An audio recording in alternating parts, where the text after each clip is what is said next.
Good morning, folks. My name's Mark Stephen. I'm going to be chairing most of today's event and kind of refereeing part of this.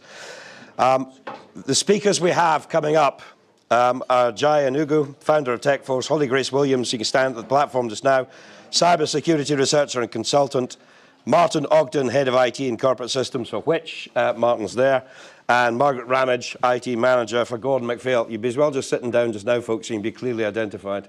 Just grab a seat wherever. There's going to be like a 10-minute presentation and then about 30 minutes of questions, okay? So, questions, you can do it old school, but if you do it via Slido, I will read it out and it will go onto the recording. If you do it old school and stick your hand up, we don't have enough microphones to get a microphone to you. So I will repeat your question. It's not because you're mumbling, it's because otherwise the recording will have no indication of what your question was. So I honestly don't care which way you do it, but it's no bother at all. It's just to say, don't take offense if I repeat word for word what you've just said. We have to do it technically, pure and simple. Right, with that being said, carry on queuing for bacon rolls, teas, coffees, whatever it is. Come to your seats as quietly as you can. Thanks very much, folks. And I'll hand you across to Holly. Holly. Everybody. When we were originally putting this panel together, we were coming up with ideas of things that we could talk about. And that's why you've seen this title on outside, which is quite grandiose, Building a Mature Cybersecurity Program for Greater Cyber Defense and Business Results. A marketeer wrote that. That's why it sounds so good. And if anyone has previously seen me speak and like, that doesn't sound like a Holly title, that's why. But I thought it was a good title because I wanted to talk quite broadly about cybersecurity and talk about the stages that I go through with an organization for a cybersecurity maturity review. So talking about how policy documents are effectively your security design and they show intent, and then you implement that through system hardening and penetration testing. You move on from that to incident detection and potentially incident management. And I had this big grandiose plan, and then they said, great, that's a great idea. Love the stuff that you've planned. You've got 8 minutes. Cool. So I had 22 slides prepared and a huge, this is how cybersecurity works. I'm going to cut most of that out and just bring in some ideas that I know the panelists want to talk about. Talk a little bit about security testing, a little bit about incident response testing, and some hat tips to cloud and that kind of thing. So I have cut this slide deck down to the hacker's perspective of testing security and how organizations can start to think about things that they might have missed with security and things that they might have gone wrong. Because when it comes to maturity assessments that I do with organizations, that is most of the time what I'm trying to do. The things the company has focused on, they have done well, but the areas they have missed, maybe they're not doing so well or haven't realized. And very often when I'm talking to IT managers and security leaders, I can get quite a good indicator of where they might be missing things, generally based on things like the background of the security manager. So working with a company recently, their security manager's background is software development. So they've got huge documentation around secure development lifecycle and things like that, but very, very little in regards to system hardening and the operational side of things. So that was the plan of what I was going to talk about, but given I've now got 7 minutes remaining, we'll cut it down a little bit. For those who don't know who I am, I always summarize the work that I do as I break into computers for a living. I've got a really grandiose title in this as well. They call me a security researcher and consultant, or words to that effect. I'm a hacker, I'm an ethical hacker. If you prefer the industry term, I'm a penetration tester. I work with organizations to break things. And very often when I work with organizations, people are quite surprised at the results that come out of it.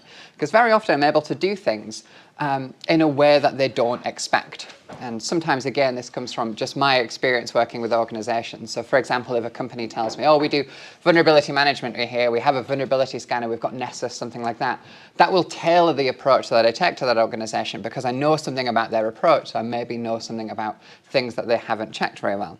When I talk to organizations about what are the things that you worry about, what are you spending a lot of time doing, the vast majority of organizations spend time doing these things: patches, passwords, perimeters, and phishing. It might not be establishing a firm perimeter in the old school way. They might want to talk a lot about zero trust and those kinds of things, but it is the concept we're covering here around perimeters.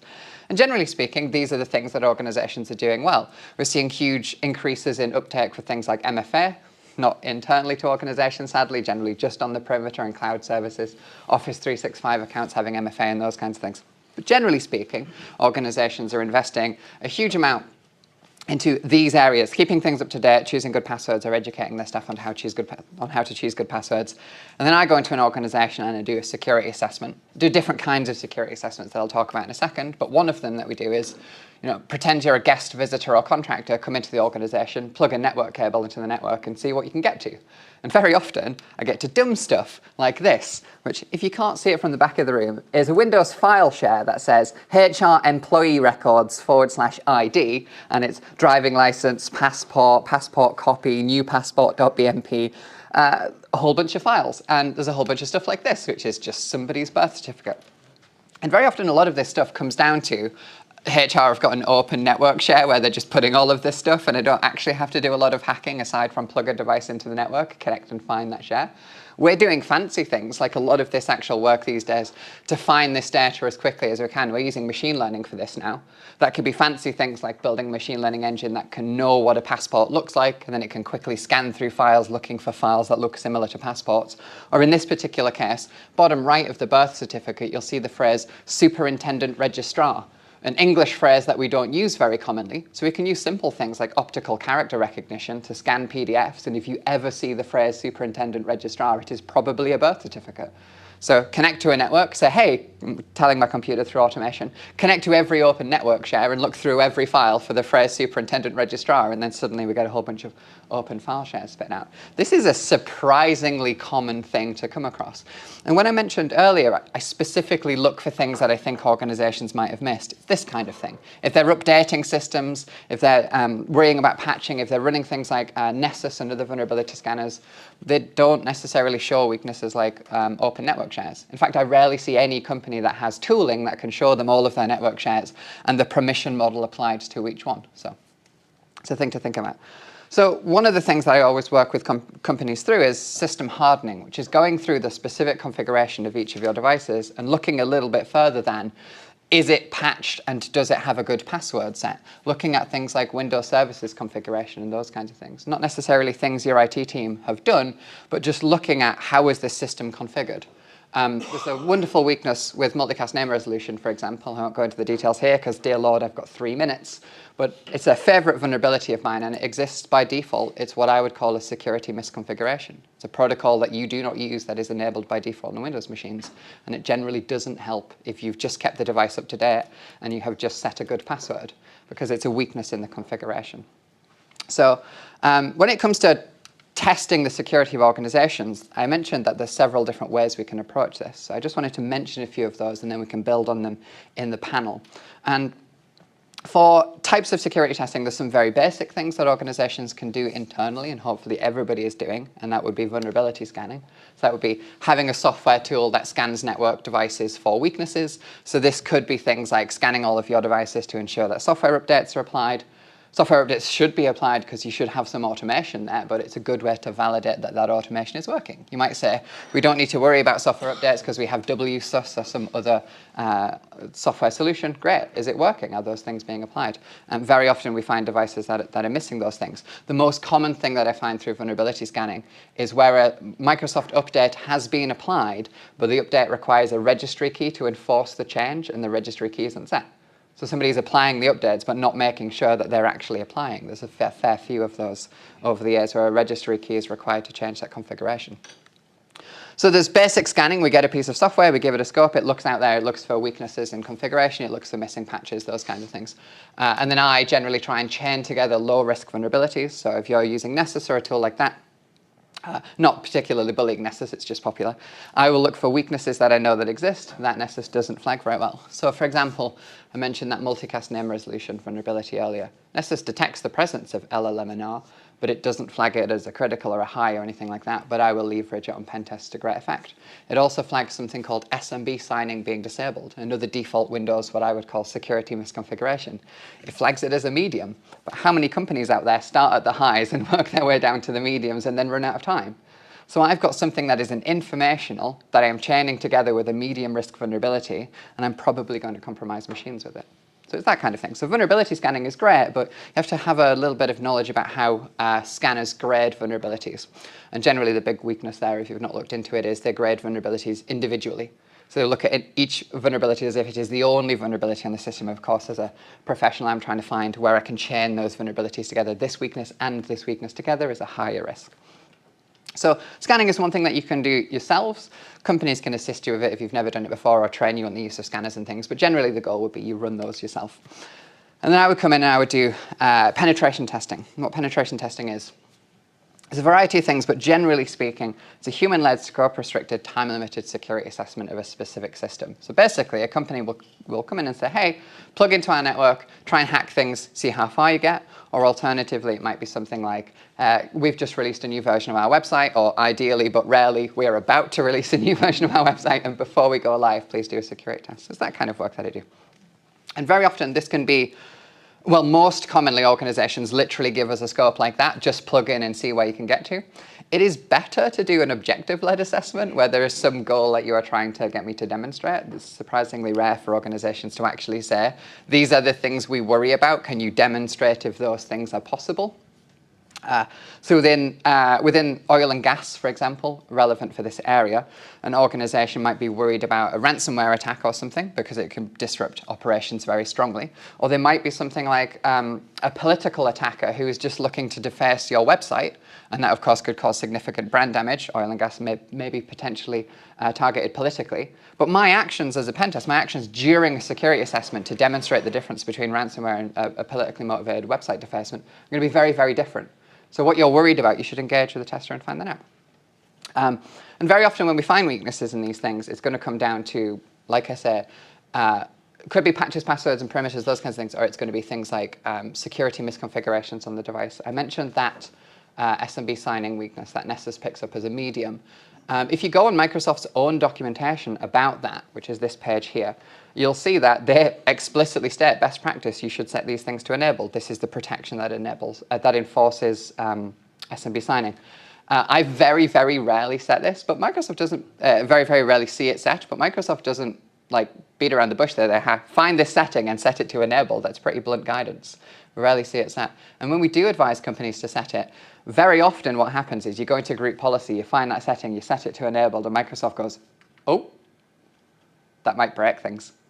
Of course, they use professional language. It doesn't say that might break things. It says this might have an impact on the compatibility with other devices.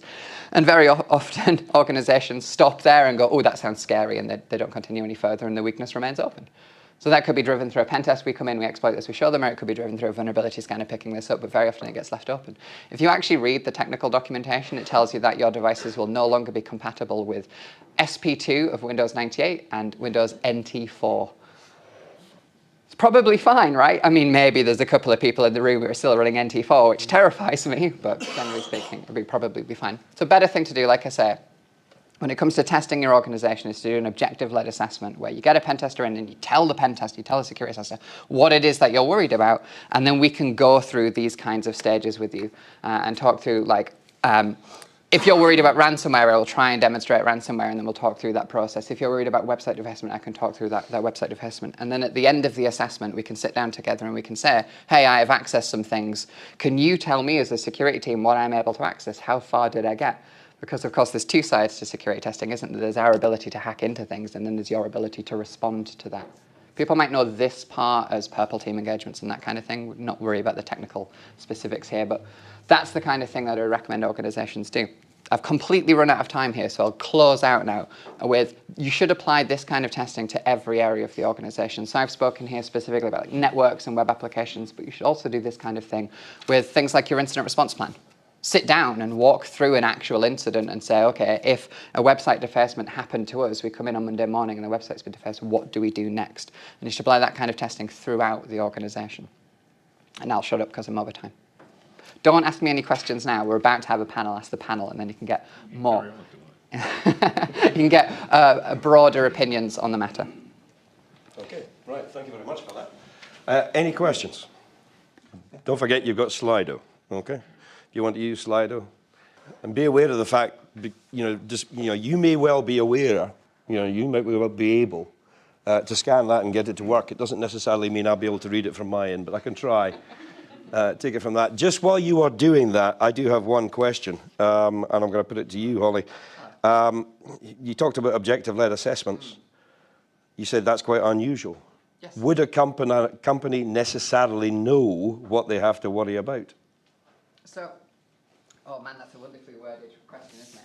Organizations should do threat modeling. And as part of threat modeling, you'll look at several different things, but one of them is what threat groups might target you, and importantly, what capabilities those threat groups might have. So there will be a distinction in capabilities between politically motivated attackers and nation-state attackers, for example. I'm purposely picking two different broad ones there. Nation-state attackers might have a lot of money behind them, whereas politically motivated attackers might have too much time on their hands. So there's going to be a difference in capability there. If you do that and you look at what threat groups might target you, what capabilities they might have, that will lead you into the discussion on what are the things that you should worry about in terms of both the impact and likelihood.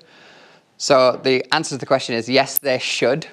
But an organization might not. If you're new to this kind of thing, your organization might have been pen tested before, but you might not have gone through the process before. Just talk to the pen tester. Just say, hey, we're not sure what we should worry about. We're not sure the capability you would have in terms of different kinds of security tests. How can we do this? And then we'll be able to guide you between different objectives. I mean, the reason I asked that question is because as a muggle, I know nothing about what you do. My automatic approach would be, show me. Show me. The worst possible thing I would have thought I could have done was to assume a little knowledge on my part and say, oh, go and have a look at such and such. I can just add to that. So very often organizations ask us to do insider testing where they'll say, here's a staff member device, see what you can do with that staff member device. And it's absolutely something that we can do. But if you look at the statistics, it is going to differ greatly depending on your vertical. But in some verticals, insider threats as low as 2%. So that's cool, we can do that assessment, but if 98% of your threat actors are external to your organization, it's not representative. And that might be fine, because you might decide to do several different assessments that cover different areas. But yeah, if you're only focusing on insider threats, and that actually isn't a great likelihood risk to your organization, you're probably doing it wrong. Okay, right, I'm going to chuck some of the questions open to the panel. I'm going to squeeze by you here, actually, just to get out the road more than anything else. Right, an anonymous question. How are you tackling cloud-delivered services, etc.? Asking the cloud question. There's slides in here about cloud that I didn't get to. Right, okay. Do you want to pick up that? Yeah, cheers for that one. I knew you'd be happy. How are you tackling cloud-delivered services? With difficulty, I think is the short answer. It's becoming more and more. I'm sorry, I'm looking around for who asked the question, but it was anonymous, wasn't it? It's becoming more. A lot of time doing that. It's becoming more and more difficult because we've talked for years about things like shadow IT. The biggest challenge from a security point of view is actually understanding what the hell you've got when it comes to specifically when it comes to cloud. So. I don't think there's a sort of silver bullet unless Holly's got a brilliant idea on this one. But I think it's kind of running software that allows you to understand what websites people are using, what software applications they're using, asset management, that kind of stuff, and continually assessing what people are using, then trying to figure out how to secure it. It is becoming a massive problem. I joined Which in January of last year, having spent 20 years in oil and gas, so it's a very different technical landscape, and I am, to put it mildly, gobsmacked at the number of applications we use for an organisation the size we have. And I've probably spent the last year trying to figure out what the hell we've got, and then the next stage is how the hell do we secure it. So I'm sorry, there isn't actually an easy answer to that one. It's just trying to figure out what you've got. On to Jive. Margaret. Go on. Margaret, go for it. Gordon Mcphail, we are a small business, 160 colleagues, but what we're finding is there's much more shadow IT happening, with the SaaS modelling. So it's really understanding and knowing where your data is and what you've got to do with that. So it is about doing data modelling, doing exercises to see where is your data, how secure is your data, is it being backed up, is it truly being backed up, are you backing it up yourself, where you're relying on the cloud services to back this up, because at the end of the day it's your data, you're responsible for your data, so you have to make sure that is managed and secure. But fundamentally it's knowing where your data is and taking control back into the team, IT team. Is every piece of cloud delivered service, Jai, actually traceable? Within an organisation, should it be? Depending on what tools the company is using, yes and no, sometimes, and especially these days. So I'll get you to hold the microphone up. Especially these days, the employees, staff are working from home or bringing their own devices, and some companies have their, staff has their own permissions to install software. Look at the recent incident. What's the company? The developer's account was hacked. Sorry. Samsung. Yeah. Developer's account was hacked because he was using Plex software on his laptop, and company probably doesn't even know. So, yes and no. Yeah. Listening in on the cloud thing, because I've got the cheat code of I've got slides prepared. Ooh. If you aren't aware of OVH as a cloud provider, they're fantastic. And at one point, quite recently, within the last couple of years, one of their data centers set on fire. This is a photograph of it being set on fire. Octave Klaver down here is their founder and chairman, and he's commenting in this tweet here. You can see. Sorry, Octave Klaver is actually a person. Yeah. Wow. So That's a Bond villain waiting right just there. You know. Polish-French citizen, so his English isn't perfect, but we're on third language here, I think, so fair play to him. This is a photograph of their data center, and he tweeted out, "We recommend to activate your disaster recovery plan." So if you're looking at cloud services, backup's absolutely the point, but what you should be considering is component-level failure, system-level failure, and total failure. And you should be doing something more than annual disaster recovery testing. You should do something like chaos engineering and say, hey, if this little bit of the server broke, how bad would that be? If the whole server broke, how bad would that be? And if Octave Klaver set our servers on fire, how bad would that be? And just saying, oh, our cloud provider will handle that is probably not the case, because when they tweet to you, activate your disaster recovery plan, you're having a bad day. Not as bad as their day, right enough. But, okay, I'm going to paraphrase this question here for Fiona from RGU. Put it to you for a start, Margaret. The question she asked is, what level of expertise should companies have in-house compared to what can be bought in? Now, what's the situation in Gordon and Mcphail? I mean, how, you know, Okay, so we don't have a cyber expert at Gordon and Mcphail, but what we do is train our staff up to a level of competence and to understand what the risks are, and to train them up to we do simulation tests and exercises as well. So how will they respond in the event that something happens? They're trained up, they know that they have to do their patching, their basics.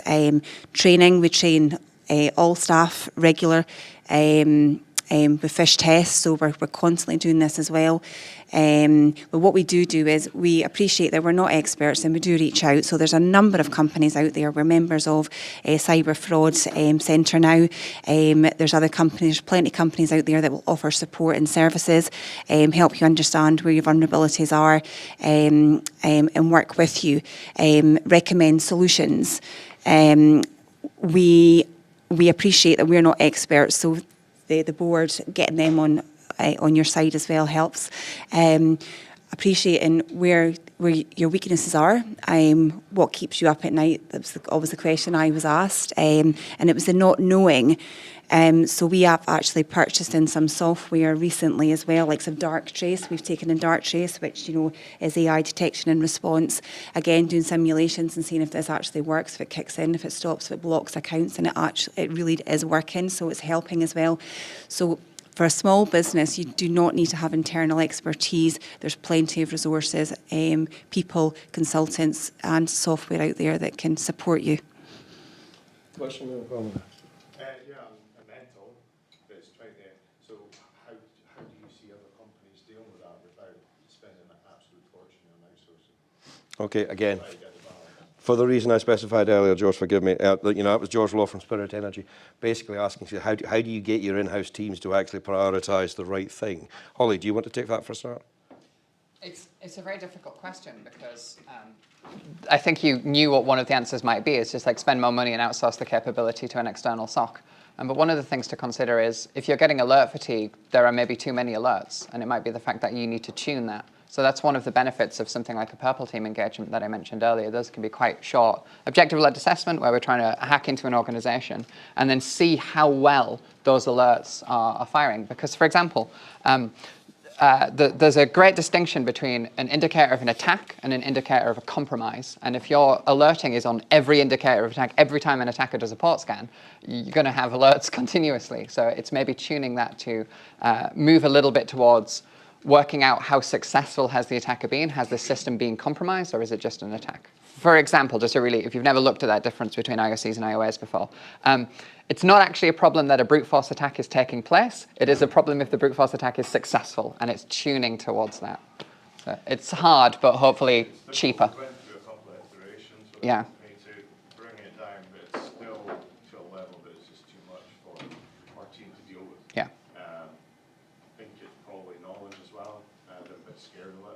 Yeah. don't know what to do with the alerts. We're trying to implement some AI into it, so Yeah. give us pointers, because you don't want to be the one to close an incident that actually is a real proper attack. Yeah. So I think that it's quite difficult just to get balance. Can I jump rudely back in on that and I'll repeat it? You can. Yeah. No problem. Can I ask, just before Yeah, you do that, would you mind coming across, grabbing one of these microphones here, because George has highlighted a problem we hadn't thought of, namely the follow-up response. Right, the speakers here will operate off one microphone. While you're speaking, you grab it, but if you could actually just dot about and actually just put the microphone in front of whoever needs it. Thank you. You were just about to respond. Yeah. So the point raised was there around they've tried to adjust their alerting around that idea that I gave IOCs versus IOAs. And 2 points were mentioned there. One is that it might be a training issue, and the second would be that can machine learning help here? We think there might be a thing there. Yeah, absolutely. Both of those things are good. So that's one of the things that I do, both training in terms of like threat hunting workshops. So what does it mean, these kinds of alerts that we're getting, and then also ethical hacking type training. So that exists. There's other providers who offer that kind of thing to get a better understanding of those alerts. Because I love the point that you made there, which was nobody wants to close the ticket. So you get this problem where people just start handing it around because like, I don't think it's a thing we should worry about, but I'm not going to put my reputation on it. So yeah, training is a thing that exists. You would be able to find that. And then the second thing is, will machine learning help us? Machine learning can help, but there's a difficulty here with at some point there may be the requirement to be human in the loop versus human not in the loop. So are you allowing machine learning to respond and do things like lock attackers out, lock accounts, quarantine machines, those kinds of things? If you are, machine learning will help you, but you'll also find machine learning is going to start making changes to your network that you didn't ask it to. If you have human in the loop, where the ML gives you information, then you make a decision, you've actually just moved the problem because it's still going to come back to somebody who has a ticket, but this time it's flavored with ML, and the person's still not going to want to close it. So. Yeah, I think, we do have automation, like, if it's malware, we block the computer right away and deal with it thereafter, because that gives you time to deal with it instead of, like, catching up. It's more around using machine learning to enrich the data that you get, so we're going through compliance and everything to try and get approval to use it. So I think that's a big challenge at the moment. And also what to do with AI in general, because we see that's a massive area that could benefit the company, but could really, like, our trade secrets could be out there or anything like that. So we're currently trying to get a policy around that as well. Thank you very much. Okay, thank you. I'm going to kind of bounce back to the previous question and ask this of Jai. If you do have to go out a house to get expertise, how do you know the quality of what you're getting? Is there an industry standard? Is there something, is it, it can't just be done on the basis of, my mate at the golf course says this is quite good. Or is it? Sometimes it was done in the past. Yeah. But, look at the company, the expertise, what certifications the company has, and also look at the references, testimonials, what the company has, team certifications, what kind of training the company, investment they put in the people, So are they working with similar companies like yourself in the industry? So that good questions to ask. But just to go back on your question again, so the question asked by Fiona, it's similar to what can you do with the limited budgets, limited skills, right? Look at what you have in the company, right? What skills do you have? What assets do you have? There are so many quick fixes you can do after looking at what risk do you have, right? Even fixing like, strong passwords, two-factor authentication, employee training, all these things can be done in-house with minimum skills. And then if you need further, like penetration testing or incident response testing plan, or even incident response on a retainer or something, then you could start approaching the companies who are best at what they do. So. Up to that. I think the other thing we've sort of not said yet explicitly, I think, Ollie, you've kind of alluded to it in terms of asking organisations what their risks are. I think the other thing that nobody's talking about is you need to approach this from a business point of view. So the first thing that needs to be done really is a risk assessment. If you're working offshore or whatever, you do risk assessments so they come out here, whatever. But, and again, to your point, Margaret, it's about knowing where your data is and knowing what it is. So, if that data's compromised, actually, is it a big deal? If it's not a big deal, stop wasting your time trying to protect it. I'm not saying don't protect it at all, but obviously go and protect the stuff that's. So I think there's an element of, we're trying to solve a business problem from a security or an IT point of view. Actually, we need to engage the wider business to say, what are our risks? What are we doing about it? And what are you worried about if we get a compromise on that? So it's really, rather than trying to solve every single alert you get through every single system, which, as you say, will never ever happen. And the same, it's the same as true as any area of IT. For those of you who got development teams, I've been in a situation where we've looked at the backlog of development work, and well, if you take all this lot on, that's 7 years of work.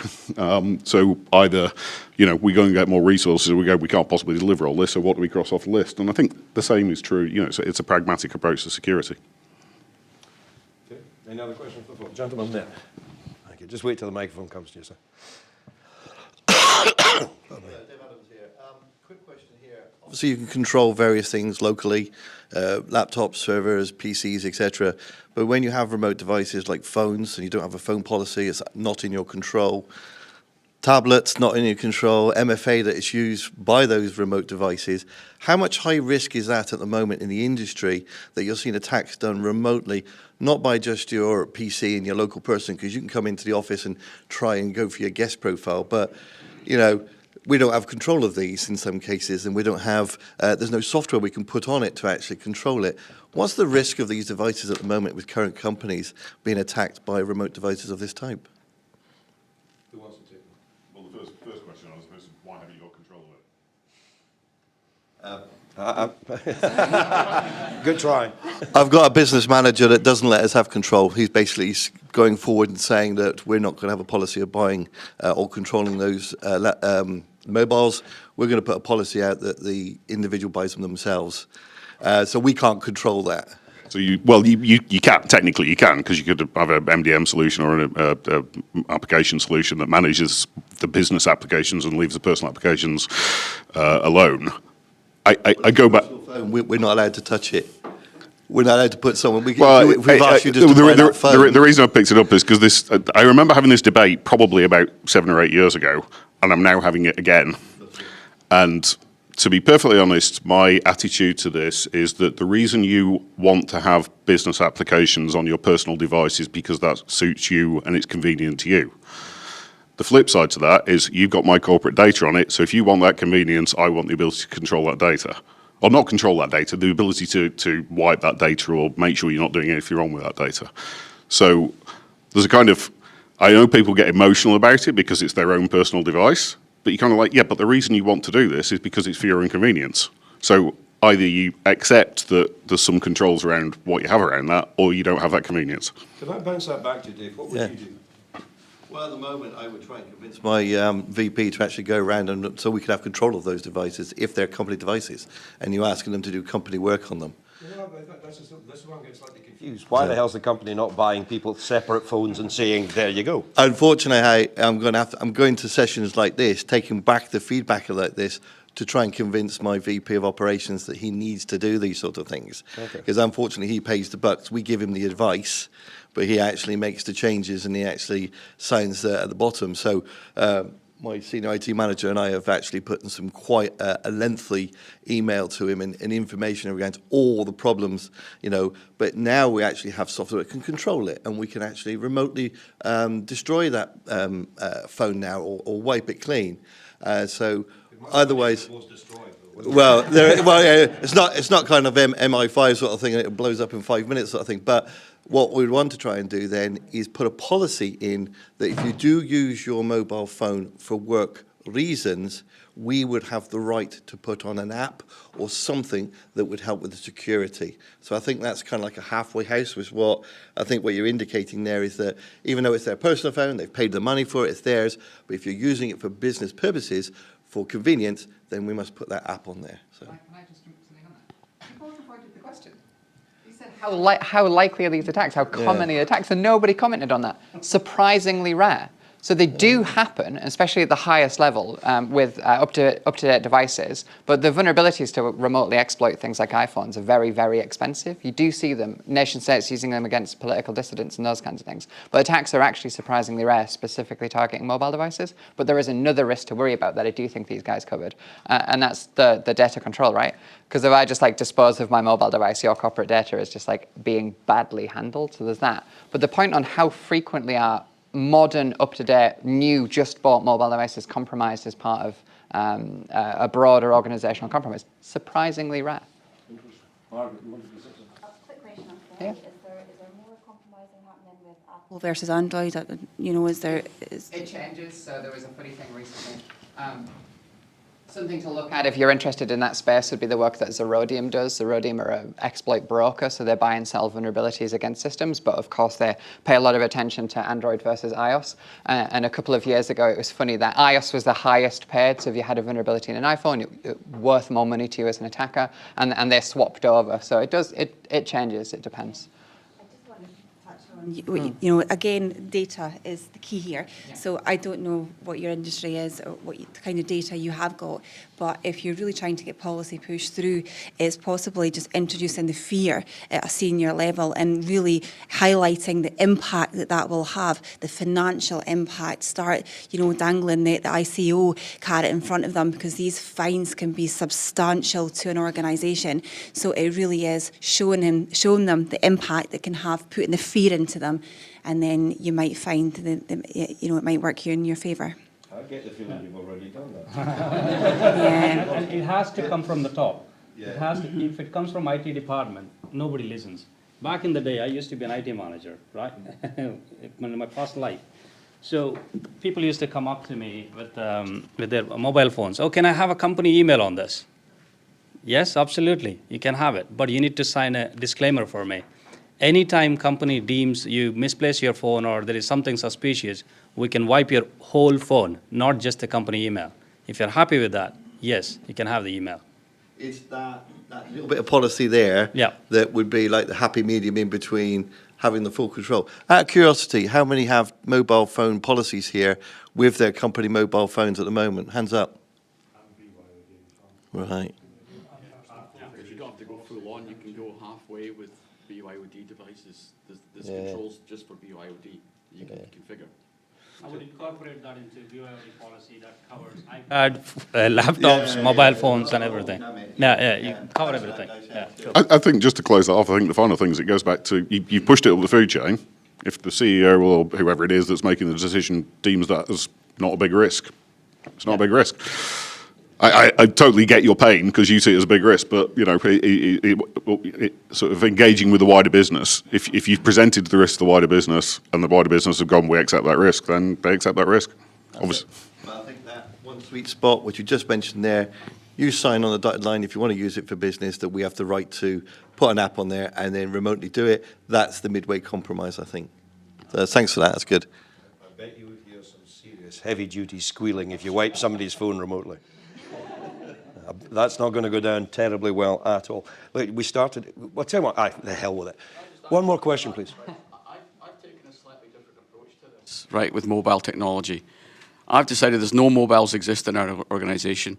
People can use Microsoft Office apps on their own devices if they want. But Modern Office, if I block someone's account, it disables all data access now. It doesn't make it visible. You can't get to it now. If I block your account, you try and log onto your phone and use your email, you can't read it. It's not visible. OneDrive is shut off. You can't access your files. Right? So I've said, if I see a compromise on your account, because I'm going to get an alert from one of my other tools that says you're somewhere you shouldn't be or someone's doing something that doesn't look like you, I'm going to block your account. And that's going to block everything you do across the board. And I've taken that approach to this. Right? It's like clean cut. Right? If you don't want me to put policy tools on your phone, I'll take the hammer approach and shut you down. Do you think that's likely to impact on Secret Santa this year? I bet it will. Yeah, I'll bet it will. It's a perfectly reasonable approach, has to be said. Look, just in terms of time, we started a few minutes late. We're going to finish a few minutes late. Can I ask you to thank our speakers one more time, please? Holly, Jai, Martin, and Margaret. Thank you very much.